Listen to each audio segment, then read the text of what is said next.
Picture this. You're standing right at the gates of an ancient, incredibly mysterious fort, smack in the middle of the Rajasthan desert. The air feels heavy, the sun is just starting to dip below the horizon, and these long, creepy shadows are stretching across the crumbling stone walls. Welcome to the mystery of Bhangarh Fort.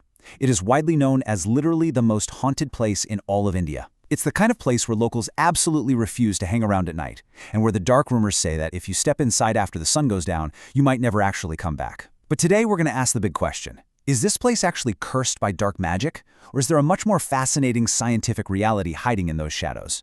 Literally, if you walk up to the gates today, you are greeted by this completely chilling sign from the Archaeological Survey of India. It point-blank states, entering the borders of Bhangarh before sunrise and after sunset is strictly prohibited. Now, most people see a government warning and they just think, oh, okay, they just want to keep tourists safe from tripping in the dark, right? But the local folklore? It paints a much more terrifying picture. There are stories whispered in the nearby villages about 3 friends who decided to completely ignore this exact warning. They snuck in with just a single flashlight, and, well, let's just say they definitely did not make it to breakfast the next morning. All right, let's dive into Section 1, the glory and the curse. To really wrap our heads around the sheer terror that surrounds Bhangarh today, we first kind of have to look back at its glorious past. Because back in 1573, under Raja Bhagwan Das, who built the whole thing for his son, this wasn't a ghost town at all. It was a thriving, bustling metropolis. We're talking more than 9,000 houses making up this vibrant city. It was packed with massive temples, huge markets trading in gold and silver, and this spectacular 7-story royal palace just towering over the whole shebang. It was the absolute pinnacle of 16th century prosperity. But if you wander down those exact same streets today, you'll notice something super weird. Something that really sets the stage for those terrifying campfire tales. Almost none of the houses in the ruins of Bhangarh have roofs. I mean, they are literally just empty stone walls, totally open to the sky. And if you ask the locals, they'll tell you this bizarre architectural anomaly isn't just natural decay. No way. They say it's the direct result of a devastating curse. So how did this happen? Well, there are 2 competing legends that claim to explain exactly how this magnificent city fell into complete darkness. On one side, you've got the Sadhu's curse. A local holy man supposedly gave his blessing for the city to be built, but with one absolute strict rule. No building's shadow could ever fall upon his house.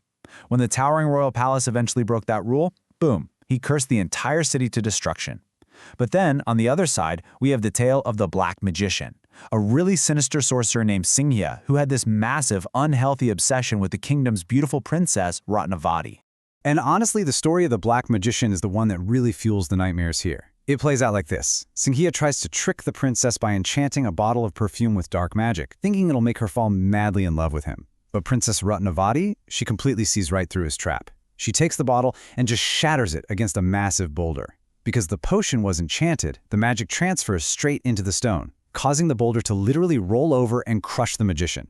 But as he lies there dying, Sadhu unleashes a terrifying final curse. He condemns the entire city of Bhangarh to total ruin, declaring that no soul within its walls would ever find peace. Okay, let's shift gears for Section 2, the science of fear. It is a wild, chilling story, isn't it? But here is where we are going to put on our science hats and systematically dismantle this myth. The very first clue that something else entirely is going on here is sitting right in the historical records. Or rather, the lack of them. Quite simply, there is absolutely no verified historical record of a Princess Ratnavati or a sorceress Sadhu ever existing. None. These famous figures are entirely dramatized folklore that just got passed down and blown out of proportion over generations. And yet, tourists and locals constantly report feeling this heavy, oppressive dread, negative energy, and even seeing shadowy figures out of the corners of their eyes when they visit. So if there are no actual ghosts, what in the world is happening to them? Well, what's really fascinating here is a discovery made back in the 1980s by an engineer named Vic Tandy. He figured out this incredible acoustic phenomenon called infrasound.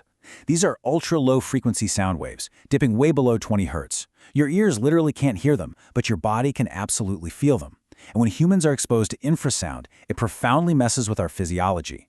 It causes unexplained extreme anxiety, sudden chills, and get this, it can even vibrate the fluids in your eyeballs, which causes you to see gray, shadowy visual hallucinations right in your peripheral vision. Crazy, right? And as it turns out, Bhangarh is essentially just one giant natural infrasound generator.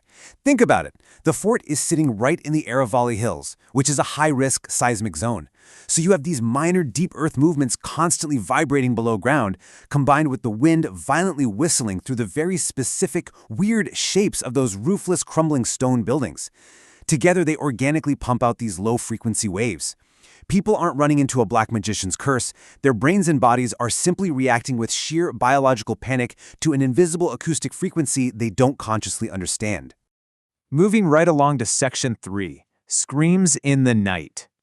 Now you might be thinking, okay, acoustics explain the dread, but what about the actual sounds? We definitely have to address the terrifying claims of ghostly noises echoing through the dark ruins at night. The locals will swear up and down that once it's dark, you can hear the horrifying sounds of women crying, the distinct clinking of bangles, and the rhythmic chiming of dancers' ankle bells ringing through the empty courtyards. Sounds like slam-dunk proof of a haunting, right? But contrast that with the reality of the local wildlife. If you have ever, and I mean ever, heard an audio recording of a striped hyena in the wild, it sounds remarkably, terrifyingly similar to a human hysterically crying or laughing in the dark. So the real kicker here is this geographical fact. Bhangarh Fort is located just 50 kilometers away from the Sariska Tiger Reserve. At night, these ruins are completely reclaimed by nature. We're talking striped hyenas, leopards, and yes, even tigers roaming freely through the old streets and palaces. So that super strict government warning we looked at earlier, yeah, it definitely isn't there to protect your soul from a cursed 16th century sorcerer. It is literally there to prevent you from blindly walking into a hungry panther or a laughing hyena in the pitch black. Which brings us to Section 4, the real tragedy. So why did everyone actually leave? The truth of why Bhangarh was emptied of its thousands of citizens isn't supernatural at all, but it is deeply, deeply tragic. If we look at the timeline, the city was built in 1573 and prospered for over 2 centuries. But then we hit 1783. This was the turning point. The arrival of the Chalisa famine. Following a lot of political instability as the Mughal rule weakened the region, this natural disaster was just the final devastating blow. By the late 18th century, it led to the complete and total abandonment of the fort. Just to put into perspective how absolutely brutal this was, in 1783, a massive El Niño weather event triggered what became known as the Chalisa famine all across North India. The rains just simply stopped. Agriculture completely collapsed. Thousands upon thousands of people died. The surviving residents of Bhangarh were faced with a severe, life-threatening lack of water and basic resources. Guys, they weren't chased out by ghosts. They were quite literally starved out by a changing climate. They just had to pack whatever they could carry and abandon their beautiful homes purely to survive. And finally, Section 5, the Mind's Trick. So, let's recap. We have extreme weather, political decline, wild, dangerous animals, and low-frequency sound waves that mess with your eyes. Yet the ghost story is the one that sticks around. Why? Well, it brilliantly illustrates a psychological concept called pareidolia. This is our evolution-driven instinct to find human features everywhere we look, even in totally inanimate objects. When we walk into a dark, silent, creepy ruin, and we already expect it to be haunted because of all the spooky legends we've been told, our imagination just kicks into massive overdrive. We look at a weirdly shaped shadow or a crumbling pillar, and our brain, which is totally desperate to find a pattern, instantly constructs a human face or a looming ghost. Basically, our brains heavily prefer a thrilling, dramatic narrative about curses and magic, way more than the dry, tragic historical facts of a drought. You know, the brilliant scientist Marie Curie once said, "Nothing in life is to be feared, it is only to be understood." And honestly, I think there is absolutely no better lens through which to view Bhangarh Fort. Once you apply history, biology, and acoustic science to the situation, the dark magic just evaporates. Bhangarh isn't some place of inherent evil. It is a stunning, tragic monument to India's rich history, the brutal, unforgiving forces of nature, and the incredible, meaning-making power of the human imagination. So, now that we've completely stripped away the ghosts and the ancient curses, leaving behind only the real history and the very, very real wildlife, I gotta ask you, would you still spend a night in Bhangarh if you knew there were actual tigers lurking nearby? Think about that for a second. Thank you so much for joining me on this explainer.